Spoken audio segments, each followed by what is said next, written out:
Hello बच्चों, चलिए प्रश्न को देखते हैं। प्रश्न है HNO3 में नाइट्रोजन की ऑक्सीकरण संख्या क्या है। तो बच्चों यहाँ पर HNO3 में हमें नाइट्रोजन की ऑक्सीकरण संख्या बतानी है। तो चलिए बच्चों इस प्रश्न की मुख्य अवधारणा की बात करें।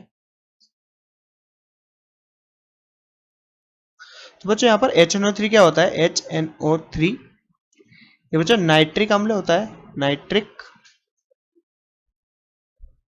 अम्ल। और बच्चों नाइट्रिक अम्ल में बात करें हम नाइट्रोजन की ऑक्सीकरण संख्या की, तो ये HNO3। तो बच्चों यहाँ पर मान लीजिए हमने नाइट्रोजन की ऑक्सीकरण संख्या क्या मानी, x, और हाइड्रोजन की बच्चों ऑक्सीकरण संख्या होती है +1 और ऑक्सीजन की ऑक्सीकरण संख्या होती है बच्चों -2। तो यहाँ पर x का मान कैसे निकालेंगे बच्चों, और यहाँ पर यौगिक पर आवेश कितना है बच्चों, 0, यानी उदासीन यौगिक है।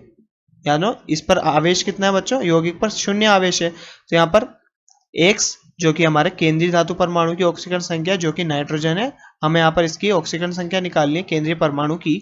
और प्लस बच्चों हाइड्रोजन की कितनी है, +1, तो 1 + x, और बच्चों यहाँ पर 3 इंटू ऑक्सीजन की कितनी है, -2, और यहाँ पर कितने ऑक्सीजन है, 3 ऑक्सीजन है। तो ये -2 से हमने इसको गुणा किया, और यौगिक पर आवेश कितना था बच्चों, 0, तो यहाँ पर इसको 0 से बराबर किया। तो यहाँ पर क्या निकल के आएगा, 1 + x - 6 = 0।